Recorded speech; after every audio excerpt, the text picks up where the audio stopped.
Welcome to another edition of Conversation Oasis. This is our weekly free-flow talk program from Radio Robin Hood. I'm your host, David Mawby. And today we have a special edition of the program, not from Turku, because as I look out of the window, I see the sea and a beautiful beach. Yes, we're on the other side of Europe, and I'm in Portugal, in the town of Villarreal de Santo Antonio, where our guest is a prominent historian and thinker and politician, a man who has served for over 20 years, for instance, on the Lisbon City Council. A very big welcome to Luis Fingueiredo from the Partido Socialista. Senor Luis played a very active role in securing peace in Angola. That was back in the 70s. This was after Portugal's revolution in 1974 and subsequent decolonialization. Luis Fingueiredo is also known for his role in bringing about the well-known, more humane approach to the country's policy on drugs. Welcome to the program, Senor Luis. Obrigado. Many people think that it's quite okay to take any kind of drug in Portugal these days. Is that true? Well, we have a big changement in the last years. We have some problems with heroin and very ancient problems they have after the revolution. Because just until 1974, we have a dictator. And with this dictator, we have not access to drugs market. Mr. Salazar and the regime and the police, PID, they have arrangement and they impose the people from other countries don't came to Portugal. And because we are closed, a country closed, we have not problems with drugs. Only in the army, in the colonial army, in Angola and in Mozambique, because in colonial army, the people who was in the army, they have introduced to the cannabis, because cannabis is the plantation of cannabis is from Africa also. And because that they know it. But in Portugal, we have not this problem. Okay, so the army were getting high on cannabis in Angola and Mozambique before the revolution. And Portugal, of course, as you say, was a closed country. And then came the revolution. And then somewhere down the line, Portugal decided to decriminalize all drugs. How did this come about? Well, this is a problem, and there are a problem we have after 1974, as I said. And after the first drugs who came to Portugal are from Africa with the decolonization. Yes. The people who came from Angola and Mozambique, they know cannabis, they smoke cannabis, they use cannabis. And when he came to Portugal, they introduced the cannabis in Portugal. And some after 2 or 3 years with young guys like me and others who consume cannabis in Lisbon, they have a changement, because cannabis was in this time very cheaper, and every people can buy it. And after this, they introduced from Pakistan the heroin, and the problem is in 1981 we have not cannabis to buy in the streets. But you have plenty of heroin from Pakistan. Yes. But we have the control dealers. They surprise. They have not cannabis to sell and put in the streets heroin. Yeah. And we have a very important problem with heroin, because it was cheaper also, and they have distributed from every the parts of the country. Yeah. And a lot of people, young people, who use cannabis, and now because they have the access to the market to cannabis, they change.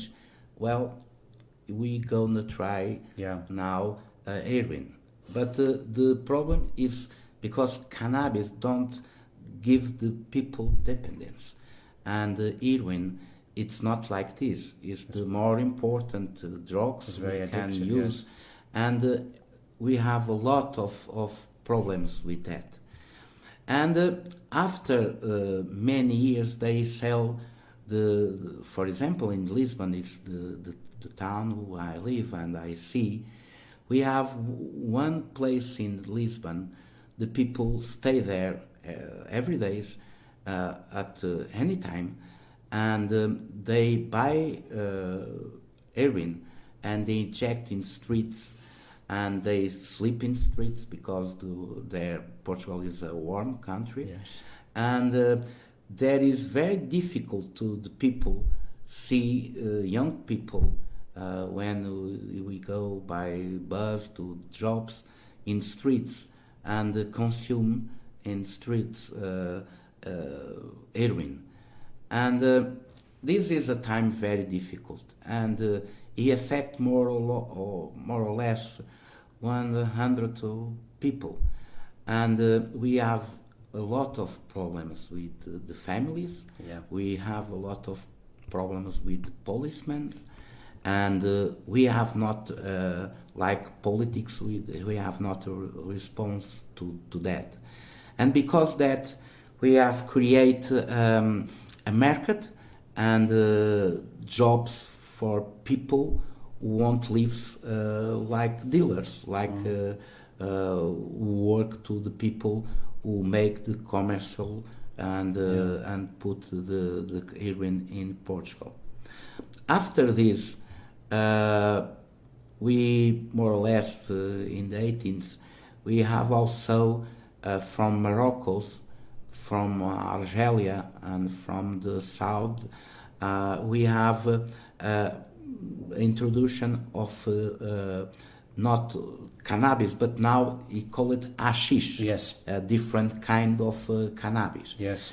And we make the difference being not the weed form commonly known as marijuana, but rather the harder form, the harder pressed substance, hashish. Yes, because they needed to change the flower in the process to change to the other thing. Yeah. And after that, they rivalize the heroin and also the hashish. And the hashish stay the principal drugs we use in Portugal. Yeah. And also we introduce a lot of things because after the liberation and they have access to Amsterdam. Yeah. And in Amsterdam they produced the things like LSD. Yes. And they introduce also new drugs and in Portugal. Yeah. And the people used also these drugs. But in reality, only a few people can have the possibility to go to Holland, because we have not, in this time, we have not laboratories to change or to make these products. So it was smuggled into the country from... Yes. And also we have access to medicaments. Yes. Who use like amphetamines and other drugs. Yeah. And nowadays we can see in every places, in every towns of the country, we can buy these things. And the problem is more or less how we can change things, how we can change things, and also we are comprehensive to the people. Yes. Because we understand if cannabis it's not a problem, but the other drugs are a problem. And because that we have made work in the parliament to consider the drugs and the people who consume these drugs. People are not conditions to have money enough to buying these drugs, and because that there are association of the people who use these drugs like heroin and other more expensive cocaine and other things, and they are in the criminalizate because they have not money enough to have to purchase these.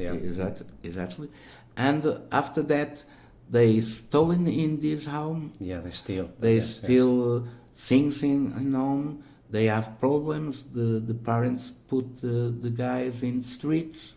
Don't want to give money. And more problems we have now. Well, wouldn't it have been easier to go down the classic road that most Western countries are, and that is to sort of go after the dealers and try and break down, to do the Nixon philosophy of the war on drugs? Why did you give up that? Well, you see, we speak about one problem. It's one of the most important problems in the world, and also one of the more biggest business in the world.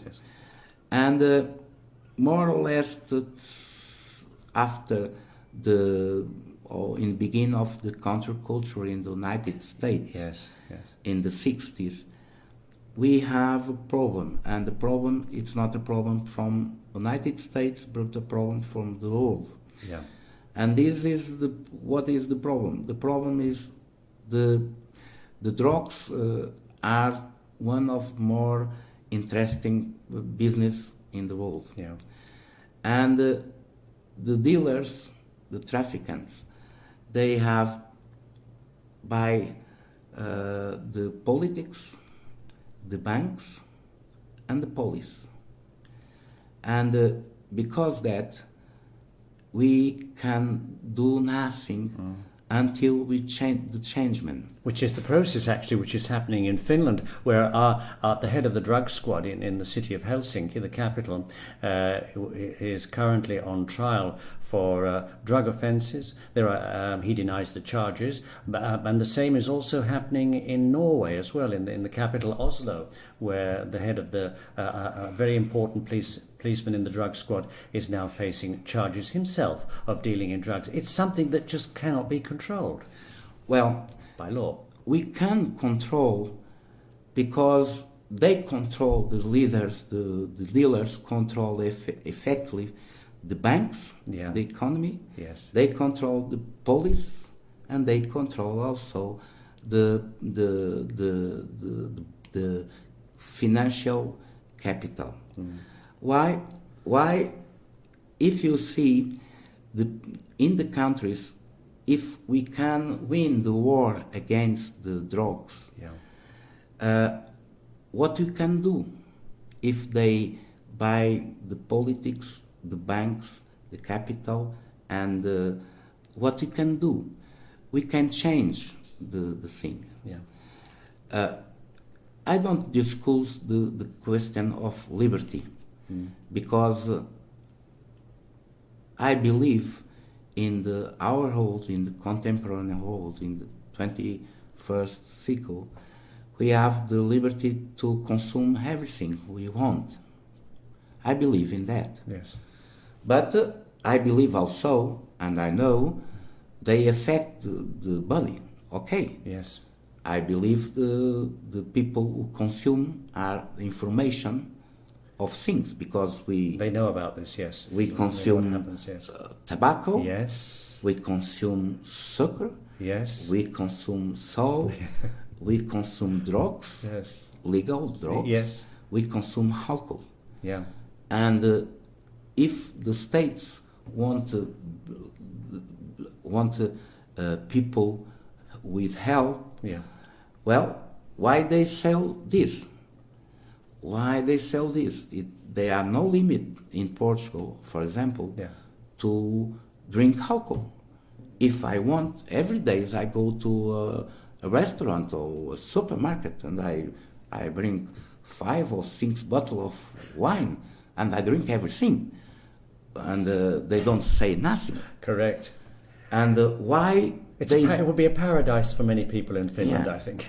And also they are illogical, because you see, if we fighting against the states, fighting and police, fighting against the dealers, the traffic of drugs, why we have drugs in prisons? Yes. Our prisons are people, and every year there are people who stay in prison, but they traffic drugs in prison. It's not possible to change this. So that's okay. We get to the point that's why Portugal went down the road of decriminalisation. And let me just remind our listeners that this is Conversation Oasis. We're in Portugal talking to an experienced historian, politician and thinker, Luis Fingueiredo from the Partido Socialista. When did the law on decriminalisation of drugs come into effect in Portugal, and was it easy to pass that law? Well, certainly. I remember one thing. The state must see the benefits of the politics, and if a have a politics and they have wrong way, they must change. Yeah. Why they don't change this one? And this is a question. The other question is when we can do the changement of the things. The changement of the things are made by decriminalization. Yes, decriminalization, yes. Of the use of the things. Yeah. And in this particular policy, we have a big successful. Yeah. But the state have, the politics have this option after they know they have not placed in prisons to put the men who consume drugs. You can't, in other words, because you can't they fill your spend prisons a with the whole lot of population. money to make a new buildings to put people. Yes, yes. And because that, they thinking, well, perhaps it's better if you decriminalize that, because they pay a tax, but they don't go to the prison. And if they don't stay in the prison, I don't pay nothing. They pay also a tax. And it's a good benefits from the state. Yeah. And this logical, economical logical, it's also have effects in the new politics they have for Portugal and for other places in the world, in Europe also. Yes. Nowadays, we see the big enterprise like Monsanto and others from Israel, from Canada, from Germany, from England, have now a necessity because they open the politics from the health, cannabis, medicinal. Yes, yes. And they have new opportunities. Yeah. And they want to involve Portugal and Spanish like producers. Exactly. Of, which brings me. Sorry, Senores, but it brings me to my next point, because Portugal, thanks to you and other members of your party and other parties in Portugal, are going one step forward now. You wish to also legalise cannabis in Portugal for both medicinal and recreational purposes, rather on the lines, I believe, of Colorado and other states in the USA. Yes, it's a very important question, and we have talked with the Bloco de Esquerda. That's the left-wing alliance in Portugal, yes. And now he participates in the socialist government, with support of socialist government we have here. And because that, we work with them, and they yeah, they have made a new law who go propose to the Assembly of Republic to authorize it and legalize cannabis in the two kinds of use, recreational and also the medical one. And thus, it's a very important changement because it recognizes the principle of liberty, Yes. of responsibility, and also it go contribute to the economy of the country. Of course, banks don't like it. The big capital don't like it because they support the dealers. Of course, the politics and the police who work with the dealers don't like it. For example, the two leaders of the police in Portugal who fighting against the drugs are now in the jail because they work with the people from Colombia. Yes. And they are the supreme chief from police in Portugal. 20 years of government, and they are dealers, and they are now in the prison. This is a problem. Yes. As I mentioned, the similar cases in Scandinavia as well. Yeah. You see, and we have now a proposal, and we hope the majority of the party, Socialist Party, and the majority of the other parties can agree with us. If the state can defend the people against drugs, why it don't use that power? Why it don't correspond to the things the people want? And why it don't put legal things? When they sell things in pharmacy or things like that, in America or in Uruguay, we can use the profits of this to the social parts of our society. So, Senor Luis, just going to make this clear that what you're advocating is that the government should be responsible for the kinds of cannabis that are available and should make this available through state-controlled outlets. And so you do away with the street trade, which you see here in many parts of Portugal quite openly. Yeah. You see, Portugal, I don't know Finland, sorry. Okay. I want to know, but I don't know now. Oh, you're very welcome to visit us. We have a very good, I suppose, people. We are good people. We are different from the Spanish. We are not like the Spanish, and also we have some experience with talking about with other nations.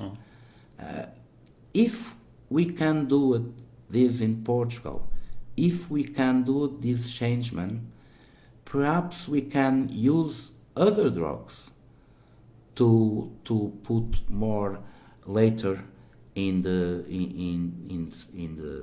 streets and in discussion. Why, for example, we don't make like Switzerland. In Switzerland, yes, they have a project from heroin. They give heroin to the people. They actually give heroin to people. Yeah, yes, because also we have authorization in Portugal to have places where the people who want to inject heroin, who want to consume heroin, can go.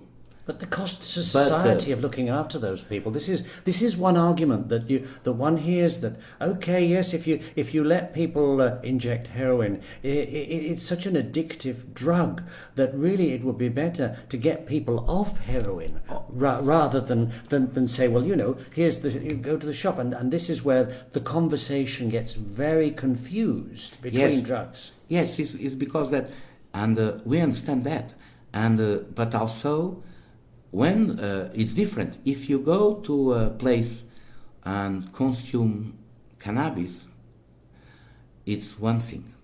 If you go to the place who consume, for example, heroin, is another very different thing. The problem is, if you give heroin to the people, you give also education to the people. We give also a changement from this life of this guy. Yes, yes. We can do it if we give them the opportunity to change, because we transmit to them they're gonna die if they consume this without abuse. Also, we understand the people can use from this life just to the end heroin. But they must know what they make it, and we must oblige them to have the opportunity of changement, because nobody won't consume one thing who killed him quickly. No. And they have exactly this knowledge and can change. And in Switzerland, they have the more successful politics in the world because they give heroin. And also they stop the dealers of heroin. Now in Switzerland, there are no dealers from heroin because they give them to the people. From Switzerland, a final question. Let's come back to Portugal. What do you think other countries in Europe can learn from Portugal's experience, first with decriminalisation and also with your proposals for legalisation? A quick answer, please. Well, they know now a lot of things, and they know we are certainly right. And they came to Portugal, they came to Lisbon, they came to talk with the government to learn about our politics and our changement. And they know after that we are certainly in the right things, we do right things. For the future, we won't use more things, we can use more examples to give hope. It's necessary now to approve cannabis legalization. Yes. It's necessary now to approve the changement, and in this context of politics in Portugal, with the government of the left, we have the opportunity to approve that. And this is the interest of the Socialist Party and the other parties who support the government. Of course, there are some guys in the Socialist Party in Lisbon, in Portugal, who don't like it, but it's a democratic view. We are democratic, we are not imposed. And because that, we wait so many years, but now there is the time. Next year, we go change, we go legalize medicinal cannabis and also recreative cannabis. And we can also use the profits, and this is profits of these things to put in the social state. This is very important. Put the benefits of this in social programs to the people, and we can do it, and we gonna do it. I hope so. Not next week. Next year. And when someone says from Portugal they can do it, you can be sure they can. I speak from experience. Senor Luis Figueiredo, thank you very much for giving us the Portuguese viewpoint on the decriminalisation of cannabis and even the way ahead to other more humane policies on drugs. And also for joining us today on Conversation Oasis. And I hope that you'll join us again in the near future as well. And to our listeners, thank you for listening. We'll be back with you at these same times from Turku in southwest Finland on Radio Robin Hood. Until then, bye-bye and see you next week.